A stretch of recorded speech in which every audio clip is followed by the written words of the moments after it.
Okay, well, I'm joined by Sue Sharpe, the Chief Executive of the PSNC. Thanks very much for joining us. Pleasure. Enjoying the conference in Cancun? It's been brilliant. It's actually been really, really good in terms of the sessions, the socialising, the meeting people, talking. Yeah, it's been brilliant. It's been fantastic, hasn't it? You mentioned in your discussion, your talk, that we can expect an announcement around May.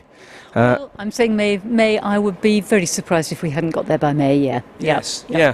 Well, you didn't go into too much details. I suppose quite understandable. That.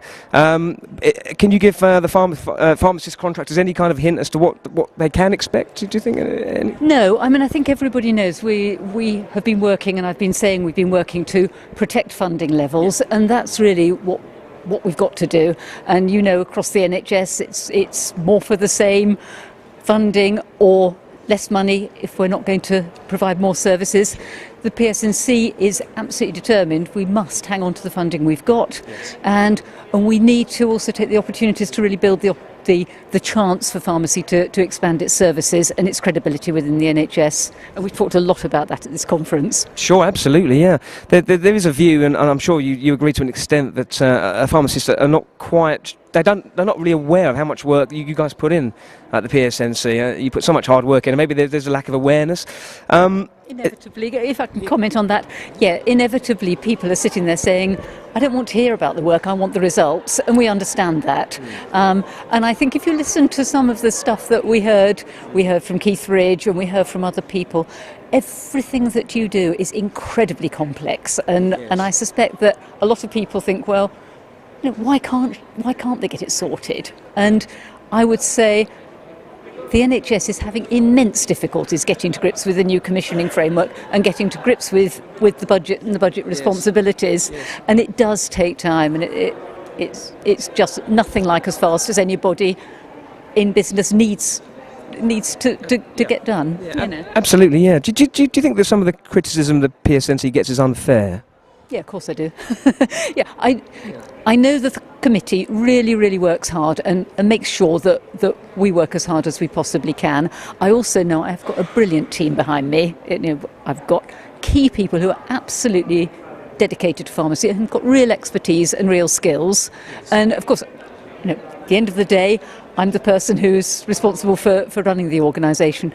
But I've got a good, strong committee that sets the right direction, makes sure we get on with the job, and I've got brilliant staff to do it. So I always get disappointed when we get what I think is unfair and uninformed criticism, but part of the job. And what we do like getting is really constructive criticism and constructive suggestions, and that's again a great opportunity about coming to something like this and being able to talk to people. Yes. Did you feel, not maybe yourself personally, but the team at the PSNC, a sense of pressure as well with what you do? Yeah, we're always under pressure. I mean, inevitably, if you look at just the pressure, for example, associated with tracking what's going on with generic price rises, which we've touched on a little bit today, and making sure that we understand what's going on in the market and get the price adjustments and make sure that we understand so that we can hold the system to account and make sure pharmacists don't lose out. And that is always going to be pressure, because we can never do it quickly enough for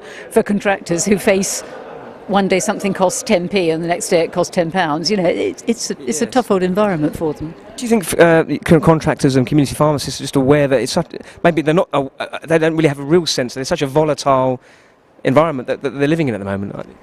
Yeah, I think what we have managed to do, we've managed to protect funding delivery levels, so quite stable funding delivery overall through a period of great instability. Yes. So we have managed to keep the show on the road, I think in a way that has been important. But of course, we work in a very complex environment. You've got the branded pricing system, you've got this immense volatility in generics, and we heard it's a global market. Yes. It's a problem that we saw before some of the other countries that we work with. Mike Holden touched on that yesterday. Yeah. But we have got an incredibly complex environment. Behind all the generics, there are the raw ingredients, the chemicals, and if they go in short supply or somebody pulls out a manufacture of those, that ricochets through the system. It's something that I think 10 years ago just wasn't evident, because everything worked very, very smoothly.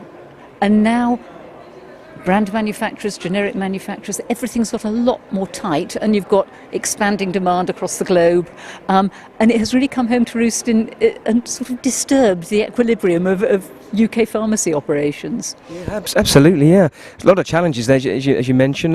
The future, though, in your eyes, of independent pharmacy, do you see it as a bright future? I think, one of the most brilliant things that we've heard this time is about this federation. So independent pharmacies get together, get the resources, get the expertise they need, yes, and then get going. And I think that was, if we can really move forward on that, so independents believing in themselves and seeing other independents, even local ones, as colleagues.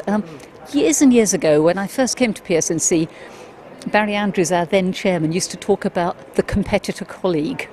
And I think it's really important. And if we can get independents federating together so they're no longer defeated by everything, that's brilliant. The other thing I think is really important is the pharmacy team. And we've seen it through the Healthy Living Pharmacy Initiative. But if you really train and invest in the support staff, yes, they can release time, they can generate immense goodwill, and they can be the front end of delivering a lot of the services. So yeah, I'm still very positive, very, very positive about independent pharmacy. And I think some of those messages, those are the two I'd highlight, really came out of the proceedings. And yeah, good stuff. Brilliant. Well, enjoy the rest of the conference. Thanks very much for joining us, Sue. Thank you. Thanks. Cuando las serpientes evolucionaron más rápido que muchos veces. Noten la diferencia entre una serpiente venenosa y otra que no lo es por las marcas que dejan. 1970, 1970, 1970, 1970. Nací un día de